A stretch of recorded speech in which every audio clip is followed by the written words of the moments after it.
Hello everyone, welcome to Numerical Funda, your easiest way to solve numerical. In today's video we are going to talk about cost volume profit analysis. इसे short में हम CVP analysis भी बोलते हैं. In every video हम हर topic के बारे में डिटेल में बात करते हैं, तो यहाँ पे भी हम डिटेल्स देखेंगे CVP analysis की with its introduction, relationships among different variables, equation, graph of CVP, objective or importance, assumptions, limitations and techniques, right? Cost accounting and management accounting का बहुत important ये एक topic है जिसको हम यहाँ पे cover करने जा रहे हैं. Let's start with the introduction. CVP analysis is a managerial accounting technique used to understand the relationship between cost, sales volume and profit. यहाँ पे हम कह रहे हैं कि CVP एनालिसिस जो है वो मैनेजरियल अकाउंटिंग की एक बहुत इंपॉर्टेंट टेक्निक है जहाँ पे हम तीन फैक्टर्स या तीन वेरिएबल्स की रिलेशनशिप को देखते हैं, कॉस्ट, सेल्स एंड प्रॉफिट. इसको बहुत सिंपल तरीके से समझ लीजिए कि अगर हम कोई प्रोडक्ट बना रहे हैं, लेट्स से हम एक पेन बना रहे हैं, तो उस पेन को बनाने में क्या कॉस्ट आई है मेरी. फॉर सपोज 6 रुपए में मैंने वो पेन बना ली. अब मैंने उसे कितने में बेचा. 10 रुपीज की एक पेन आती है मार्केट में, तो मैंने अगर उसको 10 रुपीज में बेच दिया तो प्रॉफिट मुझे कितना हो रहा है, 4 रुपीज का. प्रॉफिट भी हो सकता है किसी प्रोडक्ट में, लॉस भी हो सकता है, but it is important to know कि किसी भी प्रोडक्ट को बनाने और बेचने में हमको प्रॉफिट हो रहा है या लॉस हो रहा है, क्योंकि उसी पे मेरे सारे डिसीजंस बेस्ड होते हैं. तो इन तीन फैक्टर्स को स्टडी करना बहुत इंपॉर्टेंट है. तो सीवीपी एनालिसिस यही काम करता है कि तीनों की रिलेशनशिप्स को देखता है कि क्या हम कॉस्ट इनकर कर रहे हैं, इतनी सेल्स पे हमको कितना प्रॉफिट हो रहा है. Earning of maximum profit is the ultimate goal of almost all business enterprises. The amount of profit on the sales of a product depends upon volume of production and its cost. अब जैसा कि आपको पता है कि कोई भी अगर बिजनेस काम करेगा तो उसका एक ही ऑब्जेक्टिव होगा, to earn maximum profit, right. Profit के लिए ही हर बिजनेस ऑर्गेनाइजेशन काम कर रही है. तो हमारी जो बिजनेस का प्रॉफिट है वो किस पे डिपेंड करता है, वॉल्यूम ऑफ प्रोडक्शन, हम कितना प्रोडक्ट बना रहे हैं और उसको बनाने में क्या कॉस्ट लग रही है, क्योंकि जितनी कम कॉस्ट होगी उतना हमारा प्रॉफिट इंक्रीज करेगा, right. The study of relationship among these three important factors, cost, volume and profit, is known as CVP analysis. जैसा कि उसका नाम ही बता रहा है, कॉस्ट, वॉल्यूम, प्रॉफिट एनालिसिस. तो इन तीन फैक्टर की ही हम स्टडी करते हैं. वॉल्यूम यहाँ पे रिप्रेजेंट करता है सेल्स वॉल्यूम को, कि कितना हम बेच रहे हैं. तो cost, volume and profit analysis. It is a logical extension of the concept of marginal costing, in which cost of production is divided into two parts, fixed cost and variable cost. अब जो ये marginal costing का extension हम बोल रहे हैं, marginal cost means एक extra product को बनाने में क्या कॉस्ट हमारी लग रही है, it is called marginal cost. तो मार्जिनल कॉस्टिंग का ये कॉन्सेप्ट है, उसी का एक्सटेंशन है. तो यहाँ पे हमारी जो कॉस्ट ऑफ प्रोडक्शन है, क्योंकि हमारा सबसे इंपॉर्टेंट फैक्टर है कॉस्ट, तो कॉस्ट ऑफ प्रोडक्शन को हम दो पार्ट्स में डिवाइड करते हैं, that is fixed cost and variable cost. Fixed cost and variable cost को मैंने एक डिफरेंट वीडियो में आपको समझाया है, उसका लिंक मैं नीचे आपको दे दूंगी, तो आप समझ लेना कि what is fixed cost and what is variable cost. इन दो कॉस्ट के लिए एक चीज समझनी बहुत इंपॉर्टेंट है, that is total amount of fixed cost remains constant up to a certain level of activity and change in production volume is associated with the change in variable cost only. मतलब कि fixed cost जो है वो total में same रहती है, हमारी level of production कुछ भी हो. ऐसा कैसे होता है आप उस वीडियो में जाके देख सकते हैं, मैंने डिटेलिंग से समझाया है, इसीलिए मैंने पहले वो वीडियो बना दी है ताकि आपको वो समझ में आ जाए. तो यहाँ पे आपको सिर्फ इतना समझना है कि हम कितना भी लेवल ऑफ प्रोडक्शन रखेंगे, हमारी फिक्स कॉस्ट सेम रहेगी. तो जो आगे चल के प्रोडक्शन वॉल्यूम हम कर रहे हैं, हम जितना भी प्रोडक्शन बना रहे हैं, उस प्रोडक्शन को करने के लिए सिर्फ क्या इंपॉर्टेंट है हमको स्टडी करना, that is variable cost.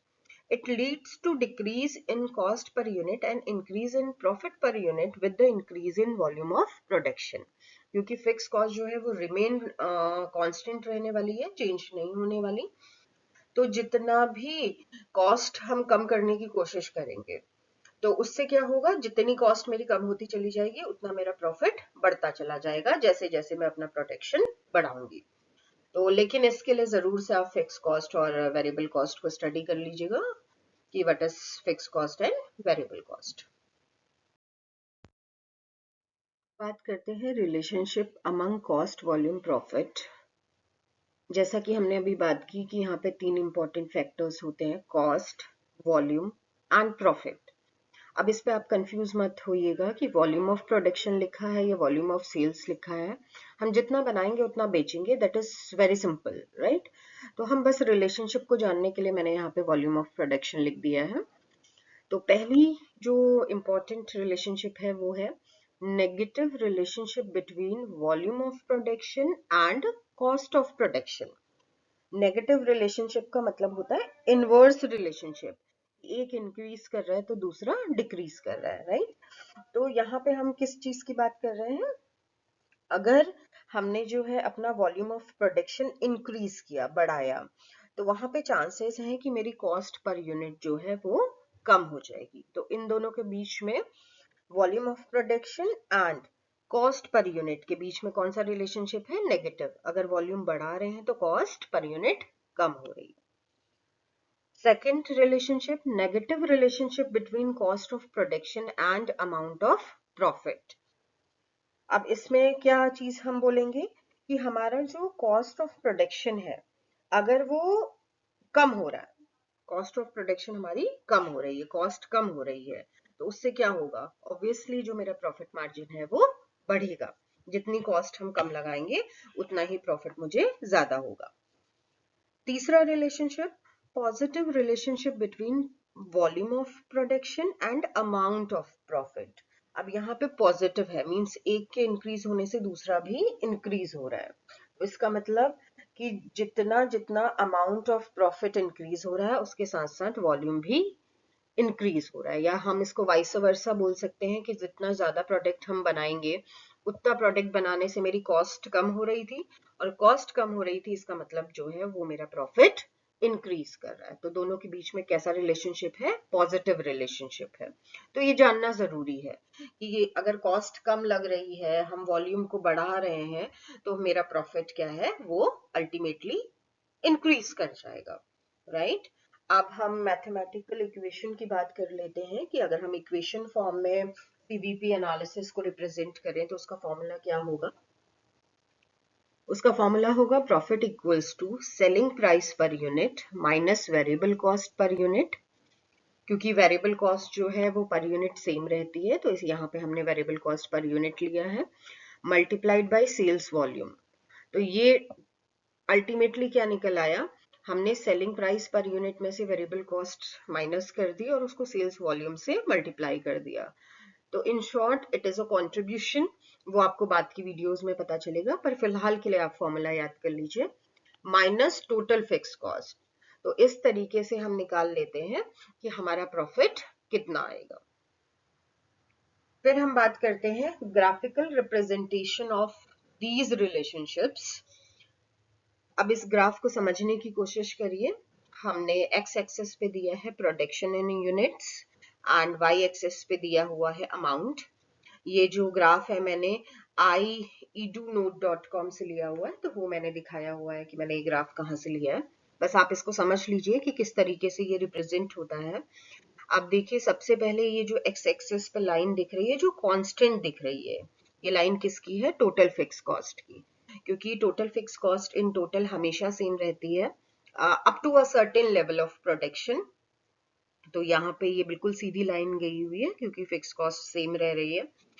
Variable cost को हम कैसे ले रहे हैं, जीरो से. अगर हम एक भी यूनिट नहीं बना रहे हैं तो वेरिएबल कॉस्ट इनकर ही नहीं होगी, क्योंकि जितना जितना हम प्रोडक्शन करेंगे उतनी उतनी वेरिएबल कॉस्ट जो है वो इंक्रीज करेगी. तो जीरो से हमने यहाँ इसे दिखाया है, और जैसे जैसे हम प्रोडक्शन को बढ़ाते चले जाएंगे, ये लाइन देखिए ऊपर चलती चली जा रही है, तो इट मीन्स वेरिएबल कॉस्ट जो है वो इंक्रीज होती चली जा रही है। फिर हम बात कर लेते हैं टोटल कॉस्ट की। Fix cost plus variable cost जो होती है वो टोटल कॉस्ट होती है। तो इसकी लाइन जो हमने उठाई है वो कहाँ से उठाई है? टोटल कॉस्ट के ऊपर से, क्योंकि अगर फॉर सपोज 50,000 की टोटल फिक्स कॉस्ट लग रही है तो उसके बाद ही वेरिएबल कॉस्ट को प्लस करना शुरू करेंगे। तो यहाँ से हमने ये लाइन उठाई है, और टोटल कॉस्ट जैसे जैसे हम प्रोडक्शन करते चले जा रहे हैं वो बढ़ता चला जा रहा है, राइट। अब बात करते हैं लॉस या प्रॉफिट की, क्योंकि ये भी बिल्कुल वेरिएबल कॉस्ट की तरह होगी। जितना प्रोडक्ट हम बनाते चले जाएंगे, अभी जैसा कि हमने रिलेशनशिप में देखा कि जितना वॉल्यूम ऑफ प्रोडक्शन हम बढ़ाएंगे उतना अमाउंट ऑफ प्रॉफिट बढ़ता चला जाएगा। तो हम जीरो से ही इसको शुरू करते हैं, और ये लाइन सीधे आपकी जो है इंक्रीज होते चली जा रही है। पर एक पॉइंट आ रहा है जहां पे लिखा गया है ब्रेक इवन पॉइंट। इसका मतलब है, क्योंकि यहाँ पे ये जो लाइन्स हैं ये इंटरसेक्ट हो रही हैं, कट हो रही हैं एक दूसरे से, और जैसे ही ये टोटल कॉस्ट से ऊपर लाइन चली जाएगी, टोटल कॉस्ट से जब हम, इट मींस हम टोटल कॉस्ट को कवर कर ले रहे हैं, तो जैसे ही हम टोटल कॉस्ट से ऊपर जाएंगे हमें प्रॉफिट होता चला जाएगा। तो जब तक हम अपनी टोटल कॉस्ट को कवर नहीं कर पा रहे हैं वो एरिया लॉस का है, और उसके ऊपर जो एरिया आपको दिखा रहे हैं वो किसका है? प्रॉफिट का है। तो आई होप ये ग्राफ आपको समझ में आ गया होगा।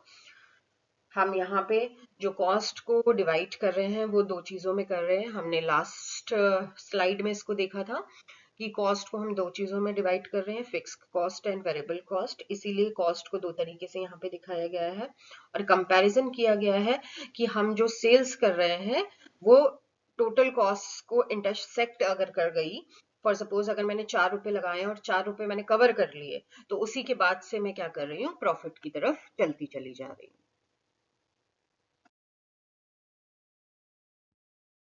Now, objectives or importance of CVP analysis. Point number 1, helpful in price fixation. हम कैसे करेंगे इसको? By studying the effect of different price structures on cost and profit. हम, क्योंकि हम बहुत इजीली रिलेशनशिप्स पता कर पा रहे हैं कि कितनी कॉस्ट लगेगी, क्या सेल्स हम करें, कितने में हम उसको बेच दें तो प्रॉफिट हो जाएगा मुझे। तो जब इन फैक्टर्स की रिलेशनशिप हम डिसाइड कर रहे हैं तो हम डिफरेंट लेवल्स पे ये देख सकते हैं कि हम क्या प्राइस रखेंगे और उसके लिए क्या कॉस्ट और प्रॉफिट मुझे लगेगा, राइट। तो हम बहुत आसानी से अपने प्राइस को फिक्स कर सकते हैं कि कहाँ पे मुझे मैक्सिमम प्रॉफिट होगा।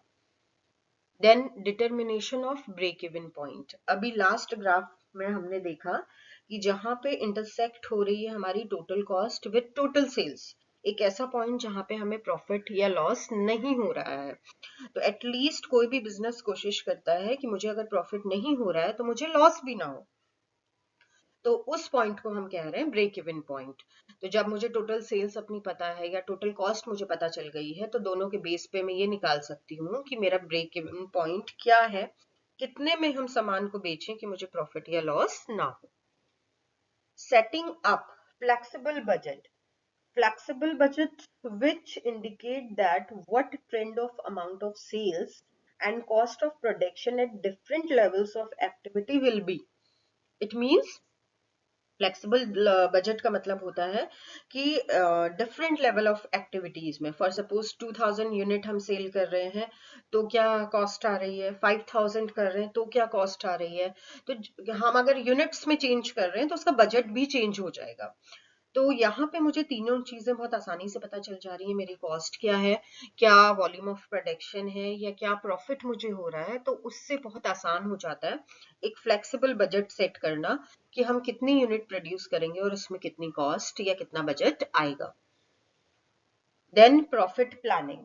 अब प्रॉफिट प्लानिंग अभी तक तो आप समझ गए होंगे कि यहाँ पे तो एक इम्पॉर्टेंट फैक्टर है प्रॉफिट, बहुत आसानी से हम उसको कैलकुलेट कर ले रहे हैं। तो मुझे ये पता है कि कितना लेवल ऑफ प्रोडक्शन हम रखें कि हमें जो particular desired level of profit है वो मिल जाए। Decisions relating to selection of various alternatives. हमने पहले ही इंट्रोडक्टरी लाइन में लिखा था, it is a very important technique of managerial decisions या मैनेजरियल अकाउंटिंग। तो सबसे इंपॉर्टेंट काम जो है सीवीपी एनालिसिस का, टू गिव डिसीजंस। तो किस तरीके के ऑल्टरनेटिव्स को हम सिलेक्ट कर रहे हैं? Which product gives more profit? Should the firm accept order to supply extra product at a particular price? ये बहुत होता है कि मैं एक नॉर्मल सेल्स तो कर ही रही हूँ, पर अचानक से एक ऑर्डर आ गया कि आप मुझे 100 यूनिट दे दीजिए, पर 5 में नहीं 4 में दे दीजिए। तो now you have to decide कि मैं इस पर्टिकुलर प्रोडक्ट को उस होलसेलर को 4 रुपए में बेचूं या नहीं, right? What should be the best mix of sales or production to earn maximum profit? अब कोई भी कंपनी आजकल एक प्रोडक्ट पे तो डिपेंड करती नहीं है, they have various mix of products. तो कौन सा मिक्स वो अपने पास रखें प्रोडक्ट का जहां पे उनका जो प्रॉफिट है वो मैक्सिमम हो जाए। वो सोप बना रहे हैं, शैम्पू बना रहे हैं, हैंड वॉश बना रहे हैं, फेस वॉश बना रहे हैं, तो ये एक डिफरेंट लाइन उन्होंने एक चूज कर रखी है। अब कौन सा प्रोडक्ट निकालें या कौन सा प्रोडक्ट नया ऐड कर दें, ऐसा कौन सा मिक्स बना दें जहां पे उनको प्रॉफिट जो है वो मैक्सिमम हो जाए। If there is limited production capacity, which product should be produced and which should be purchased? अब मेरे पास लिमिटेड कैपेसिटी है का मतलब है कि जो मेरी मैन्युफैक्चरिंग प्लांट है, लेट से कि उससे 2000 यूनिट ही प्रोड्यूस हो सकती है मैक्सिमम, उसके ऊपर की मशीनरी मेरे पास अवेलेबल नहीं है, स्पेस मेरे पास अवेलेबल नहीं है। तो अब अगर मुझे सप्लाई करनी है 3000 यूनिट्स की, तो पॉसिबल तो है नहीं क्योंकि मैं तो 2000 यूनिट बना सकती हूँ। तो मुझे कौन सी यूनिट जो है वो प्रोड्यूस करनी है और कौन सी मुझे बाहर से मैं किसी थर्ड पार्टी से खरीद लूं और उसको सप्लाई कर दूं। तो इट इज वेरी इंपॉर्टेंट कि मैं कौन सा बनाऊं और कौन सा बाहर से खरीद लूं। इसको बोलते हैं मेक और बाय डिसीजन। तो आगे चल के इसको भी हम डिस्कस करेंगे, तो ये भी इसका बहुत एक इम्पॉर्टेंट हिस्सा है। Then performance evaluation for control. अब कंट्रोलिंग की अगर बात करें तो परफॉर्मेंस को कंट्रोल करने का मतलब है, दो तरीके से इसको किया जा सकता है। एक तो हम ये देख लें कि मुझे मेरा जो डिजायर्ड लेवल ऑफ प्रॉफिट है, मुझे कितना प्रॉफिट चाहिए था वो हुआ है या नहीं हुआ है, या मैं पहले से उसको सेट कर लूं कि इतना वॉल्यूम ऑफ प्रोडक्शन हम देंगे तो मुझे इतना प्रॉफिट हो जाएगा, राइट? तो पहला तरीका तो हो गया कि प्रॉफिट को मैक्सिमम कर लूं, प्रॉफिट को पहले से ही सोच लूं कि मुझे कितना प्रॉफिट चाहिए। दूसरा तरीका है टू कंट्रोल द कॉस्ट, क्योंकि यहाँ पे कॉस्ट भी एक इम्पॉर्टेंट वेरिएबल है। तो मुझे जब पहले से पता है कि मेरी कॉस्ट कितनी लगने वाली है, कितनी टोटल कॉस्ट है, कितनी वेरिएबल कॉस्ट है, तो हम उसको मिनिमाइज करके अपने प्रॉफिट को मैक्सिमाइज कर सकते हैं। Then allocation of various cost. Allocation of various cost या ओवरहेड हम बोलते हैं मैनेजमेंट अकाउंटिंग की लैंग्वेज में इसको। तो मुझे पहले से पता है कि how much cost we are going to incur, कितनी कॉस्ट हम लगा रहे हैं एज अ फिक्स कॉस्ट और एज अ टोटल कॉस्ट। तो हम पहले से ये देख लेते हैं कि हर एक पर्टिकुलर हेड में कितनी कितनी कॉस्ट आने वाली है, इसको कहते हैं एलोकेट करना। मुझे पता है कि रॉ मटेरियल में कितना लगेगा, मुझे पता है कि सैलरी कितनी देनी पड़ेगी, दैट इज एलोकेशन, कि हर एक पर्टिकुलर हेड में मैं कितना कितना खर्चा कर रही हूँ। Analysis of effect of changes in cost. अब चेंजेस इन कॉस्ट का मतलब है, जैसे हमने रिलेशनशिप देखी थी कि हम जितना प्रोडक्शन वॉल्यूम बढ़ाएंगे तो मेरी कॉस्ट पर यूनिट कम हो जाएगी, जितनी कॉस्ट पर यूनिट कम होगी उतना मेरा प्रॉफिट बढ़ जाएगा। तो जितने भी लेवल ऑफ प्रोडक्शन को आप चेंज करते चले जा रहे हैं, उसका कॉस्ट पे क्या इफेक्ट आ रहा है ये जानना तो सीवीपी एनालिसिस का मेन ऑब्जेक्टिव है, ये रिलेशनशिप बता रही है। तो ये भी एक इम्पॉर्टेंट ऑब्जेक्टिव है कि कितनी कॉस्ट चेंज होगी और उसका इफेक्ट क्या आएगा। Then risk analysis. अब now it is important. Risk analysis का मतलब है, क्योंकि ये सारा काम जो हम कर रहे हैं बेटा, दैट इज प्री डिटरमाइंड। पहले से हम डिसाइड कर रहे हैं कि हम कितना बनाएंगे, किस लेवल पे बनाएंगे, कितना प्रॉफिट होगा या नहीं होगा। तो रिस्क एनालिसिस की ये एक इम्पॉर्टेंट टेक्निक है कि हम पहले से कोशिश कर रहे हैं कि हमें फ्यूचर में प्रॉफिट हो, लॉस को मिनिमाइज करने की कोशिश कर रहे हैं, राइट? Sales target setting. अब वॉल्यूम वाला पॉइंट आ गया, ये वॉल्यूम वेरिएबल का, कि हम कितना वॉल्यूम रख लें कि मेरी कॉस्ट भी कवर हो जाए और मुझे मैक्सिमम प्रॉफिट भी हो जाए। तो हम पहले से सेट कर रहे हैं कि what is we are going to target about the volume, right? हम बात करते हैं अजम्पशंस की। अजम्पशंस को हिंदी में बोलते हैं मान्यताएं, जो हमने पहले से मान लिया है। कई बार हम जब थ्योरीज बनाते हैं किसी भी सब्जेक्ट में, या हम कोई रिलेशनशिप स्टडी करते हैं, तो कुछ हम पहले से अज्यूम करके रख लेते हैं कि ये सिचुएशंस या ये कंडीशंस होंगी तभी मेरी टेक्निक जो है वो अप्लाई होगी। तो ऐसा ही सीवीपी एनालिसिस के साथ भी है। कुछ अजम्पशंस हैं इसके जो मान लिए गए हैं और उसी के बेस पे सीवीपी एनालिसिस की टेक्निक काम करती है। The first one is every cost can be classified as fixed cost और variable cost। बार बार हम इसकी बात कर चुके हैं। यहाँ पे कॉस्ट को हम दो तरीके से क्लासिफाई कर रहे हैं, fix cost and variable cost. Fixed cost remains constant up to a certain level of volume, while variable cost varies in proportion to change in volume। मैं फिर अगेन कहूंगी कि इसके fix cost and variable cost के लिए मैंने एक video बनाई है और नीचे डिस्क्रिप्शन में मैंने आपको वो दे दी है, वहां जाके आप इनके नेचर को जरूर स्टडी कर लीजिएगा। अदरवाइज यहाँ पे जो मैं बोल रही हूँ वो आपको समझ में नहीं आएगा। यहाँ के लिए सिर्फ एक चीज आपको याद रखनी है कि फिक्स कॉस्ट जो है वो टोटल में कांस्टेंट रहती है, सेम रहती है, चेंज नहीं होती है। पर वेरिएबल कॉस्ट जो है वो वॉल्यूम के साथ साथ चेंज होती चली जाती है। टोटल की बात हो रही है, टोटल फिक्स कॉस्ट और टोटल वेरिएबल कॉस्ट की, राइट? ये अजम्पशन है इसका। Then the selling price of the product remain constant even if volume varies। ये assumption हमने मान लिया है कि वॉल्यूम मेरा अगर वेरी कर रहा है, मैं 1000 यूनिट बेच रही हूँ या 2000 यूनिट बेच रही हूँ, उसका सेलिंग प्राइस पे कोई फर्क नहीं पड़ रहा है। अगर 10 रुपए का प्रोडक्ट मैंने मार्केट में सेल किया तो हर एक प्रोडक्ट को मैं 10 रुपए पे ही सेल करूंगी। Then there is only one product. If there is more than one product, the product mix is assumed to be constant। अब ये assumption है, हम इनको चेंज नहीं कर सकते, हम सिर्फ इनको समझ सकते हैं कि उन्होंने क्या मान के इस टेक्निक को डेवलप किया है, राइट? तो पहली चीज तो उन्होंने ये माना कि सीवीपी एनालिसिस तब अप्लाई होती है जब सिर्फ एक प्रोडक्ट हम बना रहे हो। अगर हम एक से ज्यादा भी प्रोडक्ट बना रहे हैं तो जो उनका मिक्स है वो कांस्टेंट रहेगा। जिन तीन चीजों का मिक्सचर हम बना रहे हैं वो हमेशा जो है वो कांस्टेंट रहेगा। जैसे अगर हम चेयर, टेबल और एलमिरा बना रहे हैं तो इट मींस हम हमेशा जो है चेयर, टेबल, एलमिरा ही बनाएंगे। ये assumption है, राइट? आई होप समझ में आ गया होगा। फिर हम बात करते हैं लिमिटेशंस ऑफ सीवीपी रिलेशनशिप्स। अब हर एक कॉन्सेप्ट में कोई ना कोई लिमिटेशन होती है। कुछ प्रैक्टिकल ऐसी चीजें हो जाती हैं जहां पे हमने जो अजम्पशन माने हैं या जिस तरह से हमने थ्योरी डेवलप की है वो काम नहीं कर रही होती है। तो कुछ लिमिटेशंस इस टेक्निक में भी है। जैसे वेरिएबल कॉस्ट पर यूनिट में नॉट बी कांस्टेंट। अब ऐसा हो सकता है कि हम वेरिएबल कॉस्ट का जो नेचर होता है दैट इज कि वेरिएबल कॉस्ट पर यूनिट जो होती है वो हमेशा एक रहती है, वो चेंज नहीं होती।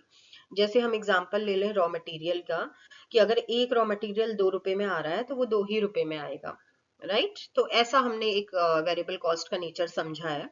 लेकिन जब फॉर सपोज मैं बहुत ज्यादा वॉल्यूम प्रोड्यूस करने जा रही हूँ, बहुत सारी क्वांटिटी मुझे रिक्वायर्ड है, तो कई बार जो मैन्युफैक्चरर हैं वो बल्क में परचेज करते हैं रॉ मटेरियल को। तो जब बल्क में परचेज किया जाता है तो आपको पता है क्वांटिटी डिस्काउंट्स मिलते हैं। तो डिस्काउंट के मिलने से क्या होगा, पर यूनिट जो होगी वो चेंज हो जाएगी। अभी तक 2 रुपए में मिल रही थी, हो सकता है अब 1.5 रुपए में मिलने लग जाए क्योंकि हमने ज्यादा खरीदा। ऐसा हम नॉर्मल भी करते हैं कि नहीं भैया हम 10 चीजें खरीद रहे हैं तो हमको इतने में लगा दो, राइट? तो वहां पे वेरिएबल कॉस्ट पर यूनिट जो है वो कांस्टेंट नहीं रहती है, सेम नहीं रहती है। Selling prices may be lower at high volumes because sales discount may be given in order to sell the high volume of production। अब ये तो आपको पता ही है, डिस्काउंट बहुत अच्छे से आपको समझ में आता है कि जब सेलिंग प्राइस जो है वो कब कम होती है, जब हमको बहुत ज्यादा सेल करनी होती है। आप देख रहे होंगे कि बहुत सारे फेस्टिवल्स में जो है सेल्स लगती है, सेल डिस्काउंट देते हैं लोग क्योंकि उनको ज्यादा क्वांटिटी बेचनी होती है। तो वहां पे सेलिंग प्राइस जो है वो कांस्टेंट नहीं रह पाएगी। ऐसा हमने अजम्पशन में माना था कि सेलिंग प्राइस जो है वो कांस्टेंट रहेगी। पर ऐसा किस केस में नहीं होता है, जब मुझे सेल्स अपनी बढ़ानी होती है और मैं सेल्स डिस्काउंट दे देती हूँ तो सेलिंग प्राइस सेम नहीं रहती है। Then fixed cost may not remain static at higher levels of production volume। अब ये क्योंकि मैंने ये मान लिया कि जब हम फॉर सपोज हमने ये माना कि टोटल फिक्स कॉस्ट जो है वो टोटल में सेम रहती है, वो कभी चेंज नहीं होने वाली। एग्जाम्पल लेते हैं डेप्रिसिएशन का। हमने एक मशीनरी में जो है वो डेप्रिसिएशन लगाया, पर हमने वो एक नॉर्मल आवर्स के लगाया, 6 घंटे हम काम कर रहे हैं। अगर हमने प्रोडक्शन अपना बढ़ा दिया, एक्स्ट्रा शिफ्ट्स लगा दी उस पर्टिकुलर मशीन से काम करने के लिए, तो क्या होगा, जितना हम उसको यूज करेंगे उतना वेयर टियर ज्यादा होगा उसका, और उतना ही जो है डेप्रिसिएशन बढ़ना चाहिए, क्योंकि ज्यादा हम उस मशीन को यूज कर रहे हैं। तो उस केस में जो है वो डेप्रिसिएशन जो है वो ज्यादा लगेगा। और या फिर जैसे 2000 यूनिट हम प्रोड्यूस कर सकते हैं, maximum amount of production limit है वो मेरी, लेकिन अब मुझे 5000 यूनिट सप्लाई करनी है। एक अच्छा ऑर्डर आ गया मार्केट में, हमारी प्रोडक्ट की सप्लाई बढ़ गई, तो अब 5000 यूनिट हम कैसे सेल करेंगे? हमारे पास दो ही रास्ते हैं, या तो हम किसी थर्ड पार्टी से उसको ले आए 2000 एक्स्ट्रा यूनिट, या फिर हम एक एडिशनल प्लांट लगा दें, एडिशनल मशीनरी परचेज करें, लोग ज्यादा लगा दें। लोग दैट इज लेबर, वो तो वेरिएबल कॉस्ट का पार्ट हो गया, लेकिन अगर हमको प्लांट लगाना पड़ गया, हमको मशीनरी लगानी पड़ गई, तो वो वहां पे फिक्स कॉस्ट चेंज हो जाएगी। तो वो यहाँ पे कहा जा रहा है कि जो फिक्स कॉस्ट है वो एक particular level of production volume के साथ जरूरी नहीं है कि सेम रहे, डिपेंड्स ऑन द सिचुएशन की कंडीशन, किन कंडीशंस पे हम काम कर रहे हैं। Changing in working efficiency may also affect the CVP relationship. अब यहाँ पे हमने जो तीन चीजों की बात की, कॉस्ट, वॉल्यूम एंड प्रॉफिट, ये तो हमने लाइक आप इसको बोल सकते हो नॉन लिविंग वेरिएबल्स हैं ये।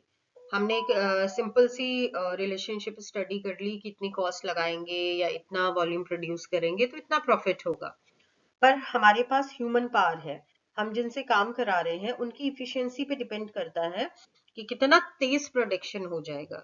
तो कई बार अगर लेबर हमारी बहुत अच्छी है, बहुत अच्छी वर्किंग एफिशिएंसी उनकी है, तो एक्सपेक्टेड टाइम से पहले ही हमारा काम हो जाता है या ज्यादा अच्छा काम हो जाता है। तो वर्किंग एफिशिएंसी की वजह से भी हमारी जो सीवीपी एनालिसिस की रिलेशनशिप है वो इफेक्ट होती है। Now techniques of CVP analysis. अभी तक हमने जो है थ्योरी में बात की थी कि ऐसी रिलेशनशिप होगी, इंक्रीज करेगा, डिक्रीज करेगा, that is a theoretical point of view. There are many methods जो हमें बता रहे हैं कि प्रैक्टिकल में उसको कैसे कैलकुलेट करना है या किस तरीके से फिगर्स में उन पर्टिकुलर रिलेशनशिप्स को लेके आना है। तो सीवीपी एनालिसिस की बहुत सारी टेक्निक्स हैं। सबसे पहली टेक्निक्स इक्वेशन मेथड। इक्वेशन मैंने आपको स्टार्टिंग में भी बताई थी कि सीवीपी एनालिसिस को कि इक्वेशन को कैसे रिप्रेजेंट करते हैं, तो उसका एक न्यूमेरिकल करके हम देख लेंगे। Then contribution method. Contribution method में दो इंपॉर्टेंट मेथड आती हैं। First one is contribution and second one is profit volume ratio, जिसको हम पीवी रेशियो भी बोलते हैं। Break even point, target profit analysis, margin of safety and graphical method. तो यहाँ पे हम इसको डिस्कस नहीं कर रहे हैं, मैं इंडिविजुअली हर एक टेक्निक पे आपको वीडियो बना के दे दूंगी, बट आप यहाँ पे समझ लीजिए कि न्यूमेरिकल पॉइंट ऑफ व्यू से तीन चीजें बहुत इंपॉर्टेंट है स्टडी करना: contribution, PV ratio and break even point. कई बार न्यूमेरिकल में मार्जिन ऑफ सेफ्टी पूछ लिया जाता है, पर सबसे ज्यादा जो न्यूमेरिकल आते हैं वो contribution, PV ratio and break even point से ही आते हैं। तो आई होप इस पूरी वीडियो में आपको समझ में आ गया होगा कि व्हाट इज सीवीपी एनालिसिस। अब मैं कोशिश करूंगी कि मैं इंडिविजुअल टेक्निक्स पे आपको वीडियो बना के दे दूं कि जो क्वेश्चंस आते हैं वो आप उसको आसानी से सॉल्व कर पाओ। Thank you for watching. अगर आपको वीडियो पसंद आ रही हो तो आप अपने दोस्तों से भी शेयर करो ताकि उनकी पढ़ाई आसान हो जाए।